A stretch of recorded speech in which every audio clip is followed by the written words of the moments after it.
জীবন ভর ভূতির মতো খাইতেই গেলাম। আর এই ছোট ভাই করে লেখাপড়া শিখে যে কি করলাম, আমার আর শান্তি হইল না গো। এখনো বুড়ে গেলাম, তা আমার খাটাই লাগে গো। দেখো মিয়ে ভাই, এই স্বার্থপরের মতন কথা কবা না। তুমি খালি টাকা একা দাও, টাকা তো আমু দিছি। এই তুই কয় টাকা দিছিস? এই ছোট ছোট ভাইগুলো আমি নিজে ইনকাম করে গিয়ে লেখাপড়া শিখে নি। হ্যাঁ, আরে দুধের দাঁতের আমি খাটা ধরেছি। ছোট কালে আমার বাপ নাঙ্গল যুগে আমার হাতে উঠেও দিয়েছে। আর তুমি কই আমি দিছি? তুমি কি দেছো? এত কি দেছো তুমি? रुको जरा सबर करो। তুমি এবার বালটা দেছো। তুমি যখন 3 মাস অসুস্থ হয়ে বিছানায় পড়েছিলে, যখন টাকা দিছিলে কি? আমি তো 95,000 টাকা দিলাম। হ্যাঁ, ঠেঙের পায়ে ঠ্যাং উঠে খাইছে তুমি আর তোমার বউ নলি নিছি না, এগুলো আমার মনে থাকে না, তাই না? হ্যাঁ, আর বড় বড় লিকসার মারতো সম্বন্ধে কয় কি রে? আমার শালা আমার।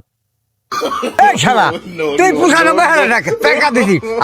এই তুই কত 90,000 টাকা দিলি? আরে তুই 95 পয়সা দিস নে, তুই আমার বালটা দিস না। হেমন্ত এই কথা কবা, আমি তো স্বীকার করতেছি যে তুমি আমার পড়াইছো। আমি তো সবকিছু আমি স্বীকার করতেছি জানি। হ্যাঁ, আর তা তুমি যে 3 মাস পড়েছিলে, এইটা তোমার দিলে কোন সুমন্দি? ও শালা, হ্যাঁ, নলি নিচে মরে থাকে না? হ্যাঁ, এই শালা, ওই যে ছোটটা ঢাকা চাকরি করে, ফোনে যে কুট কুট কুট কুট করে কথা কইস, আমি কিছুই জানি না। না আরে শালার এইবারে আমার কোনো মূল্য নাই, এইবারে আমি আর থাকবোই না। হ্যাঁ, ও শালা, ছোট দেখা থেকে আমি একা কথা কই, ছোট দেখা থেকে তুমি কথা কর, আমি কথা কলি দোষ?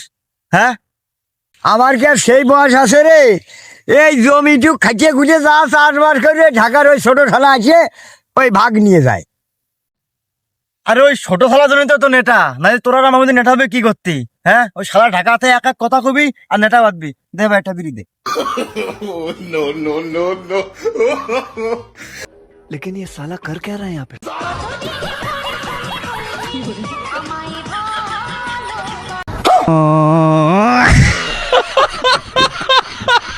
मेरा भाई तू